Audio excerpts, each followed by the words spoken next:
E.V.O. The Search for Eden. Oh man, if Pokemon evolving set off alarms with some people, this game should have made their heads explode. Seriously, E.V.O. is all about evolving.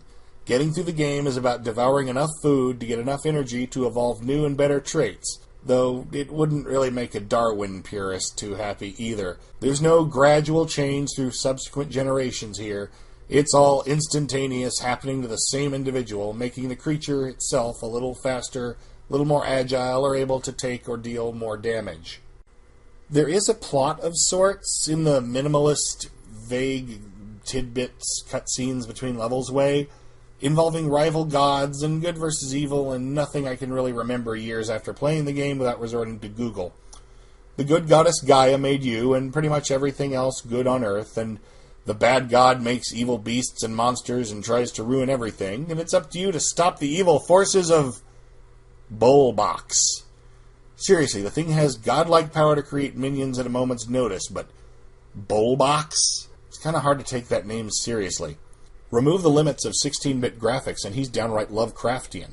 Basically a giant amoeba with various organelles visible in the translucent slime from which emerge mutant horrors with fangs and claws and stingers and...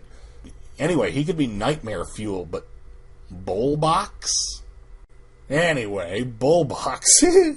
Anyway, Bullbox is a long way off, because we start as a fish. A pretty unimpressive fish who has to be careful taking on jellyfish. Scarf enough of them, though, and you can get nastier teeth, better fins, and a bigger body, eventually working your way up to eating bigger and bigger fish and shellfish, and adding horns and armored scales along the way, if you like, until the bosses are beaten, evil is cleared from the sea, and it's time to go on land.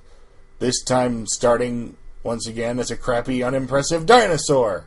Seriously, getting to be a dinosaur should be the highlight of any child's life, and eventually it's a lot of fun, but suddenly you're a noob beast all over again, all stats at baseline after being the biggest, baddest fish in the ocean. Time to play food chain Katamari again, gradually eating bigger and bigger things until once again you are the undisputed combat beast in all the lands. And then, you guessed it, back to square one when it becomes the era of mammals and the bosses are cleared out. This game had some awesome high points, and I still love it much, but this aspect is frustrating, and having to revert to the noob level after a taste of power again and again is frustrating to the point of, I think that's why this game never hit it big.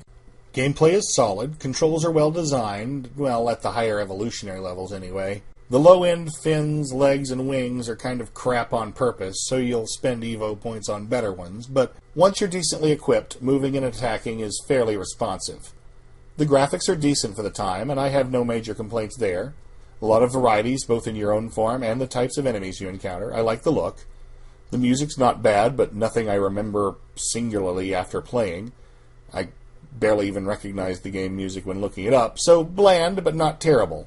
I know it's got good sides and bad sides is kind of the most bland and non-committal thing you can say in a review, so I'll expand on that and say what is done right is addictive enough to keep me playing even when what is slow and tedious comes up. I wouldn't blame someone else if they weren't into it, but I enjoyed this game. Thank you for listening, have a nice day, and game on, YouTube.